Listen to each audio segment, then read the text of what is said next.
You're sitting at a dealership right now. Maybe not physically, but mentally. You've been eyeing that new car for months. The sleek design, that new car smell, the way it would look parked in your driveway. Your current car works fine, sure, but it's got a few scratches. The AC takes a minute to kick in, and honestly, you're just tired of it. So you're telling yourself things like, I deserve this, or it's time for an upgrade, or my personal favorite, I'll just finance it. The payments aren't that bad. And here's the thing. You've never actually done the math, not the real math, not the math that shows you what that decision actually costs you over your lifetime. You just have this gut feeling that something's off, but you push it aside because the new car just feels right. Let me tell you something that's going to mess with your head a little bit. The car payment isn't the cost of the car.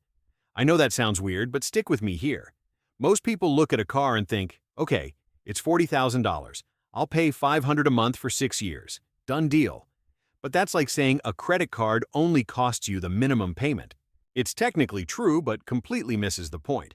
The real cost of that car is something most people never calculate, and once you see it, you can't unsee it. I'm Raul, and I've spent years breaking down these kinds of financial decisions that seem small but end up defining whether you build wealth or stay stuck. If you want to actually understand where your money goes and why you feel like you're working hard but never getting ahead, hit subscribe. Because what I'm about to show you is the kind of stuff they should teach in schools, but never do. So here's what most people think when they're buying a new car. They think, okay, I need reliable transportation, a new car is more reliable, and I can afford the monthly payment. Makes sense, right? It's logical. Your buddy at work just got a new truck. Your neighbor has a nice SUV. Everyone's driving something decent. You're not trying to be flashy. You just want something that works and doesn't embarrass you. And look, I get it. I'm not here to tell you that you should bike to work or drive a 20-year-old beater with no AC. That's not realistic for most people. But here's where the thinking goes wrong. Let me give you an analogy that's going to make this click. Imagine you're at a restaurant and the waiter brings you the menu. You see a steak for $50. Sounds reasonable for a nice dinner, right? But then he tells you, oh, by the way, every time you order this steak, you also have to pay $100 to the farmer, $50 to the truck driver, $75 for the electricity to cook it, and $200 that we just light on fire in the back. You'd look at him like he's crazy. You'd say, wait, I thought the steak was $50. And he'd say, well, the menu price is $50, but the true cost is $475. That's what's happening with your car, except nobody shows you the full receipt. When you buy a new car, the sticker price is just the beginning. There's the interest on the loan, which on a 6-year loan at 7% adds thousands. There's the insurance, which is higher on new cars. There's the depreciation, which is the silent killer. That car loses 20% of its value the moment you drive it off the lot. And here's the one nobody talks about. There's the opportunity cost. The money you spent on that car could have been invested. And over 10, 20, 30 years, that difference is staggering. Now, why do we fall for this? Why do smart people, people who compare prices on groceries and look for deals on Amazon, why do they walk into a dealership and make a decision worth tens of thousands of dollars based on a monthly payment? It's because of something called mental accounting. Our brains are wired to put money in different buckets. The grocery budget, the entertainment budget, the car budget. And when something fits neatly into a bucket, we stop questioning it. $500 a month fits in the car bucket. Done. No more thinking required. But the problem is, all these buckets come from the same source, your income. And when you overspend in one bucket, you're stealing from your future. Let me put you in a scenario. Let's say you're 30 years old. You make $70,000 a year. Not bad, middle class, comfortable. You're looking at two options. Option A is you buy a new car for $40,000. You put $5,000 down, finance the rest at 7% for 6 years.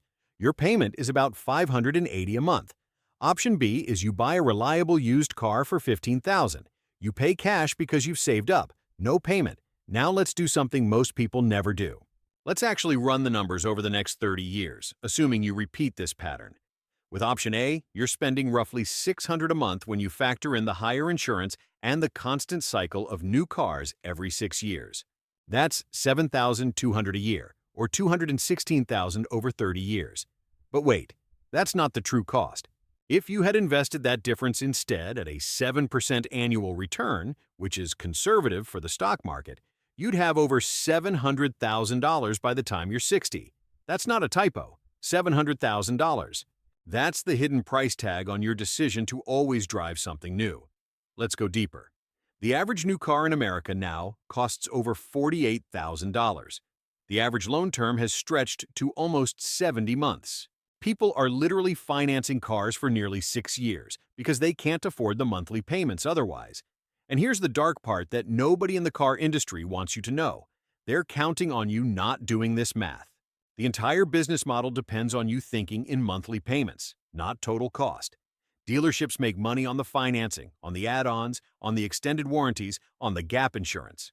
Every single thing they offer you in that back room is designed to extract more money from you while keeping the monthly payment just barely acceptable. And it gets worse. The depreciation curve on a new car is brutal. A new car loses about 20 to 25% of its value in the first year. By year 5, it's worth roughly 40% of what you paid. So, that $40,000 car? After 5 years, it's worth maybe $16,000. You've lost $24,000 just to depreciation. That's not including the interest you paid, the higher insurance, the taxes, nothing. Just the pure loss of value. Meanwhile, a 3-year-old used car has already taken that massive depreciation hit. You can buy it for half the price, and it still has 70% of its useful life left. Here's a stat that should make you angry. The average American household spends more on transportation than on food. Think about that. We spend more moving ourselves around than we do feeding ourselves. And most of that transportation cost is the car, not gas, not maintenance, the car itself and the insurance to cover it. We've normalized spending 15–20% of our income just on having a vehicle. And then we wonder why we can't save for retirement, why we don't have an emergency fund, why we feel like we're always one paycheck away from disaster. The car companies and banks have also figured out the psychology perfectly.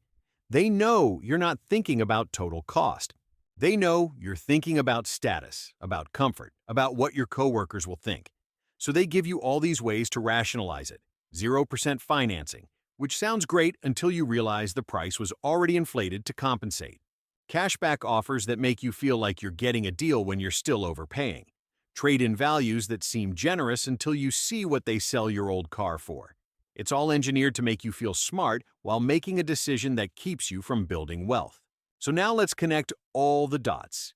You clicked on this video because somewhere in the back of your mind, you've suspected that something was off. That maybe the financial decisions you've been making aren't as sound as they seem. That maybe the reason you're not further ahead has something to do with where your money actually goes. And you're right. The car is one of the biggest leaks in most people's financial bucket. Not because cars are evil or because you shouldn't have one, but because the true cost is hidden, designed to be hidden, and nobody teaches you to look for it. The difference between people who build wealth and people who stay stuck isn't usually income. It's the ability to see real costs, not sticker prices.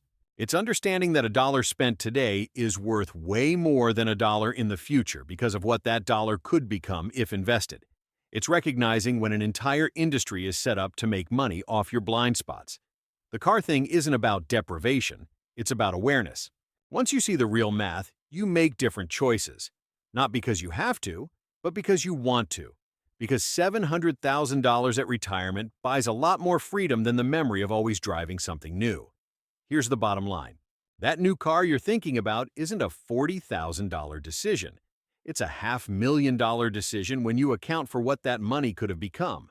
It's not about never having a nice car. It's about timing it right, buying smart, and understanding the game you're playing.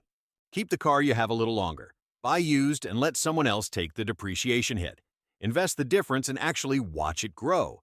These aren't sacrifices. They're trade-offs that your future self will thank you for. And if you learned something today that changed how you think about money, do me a favor and subscribe, because this is just the beginning of what most people never see.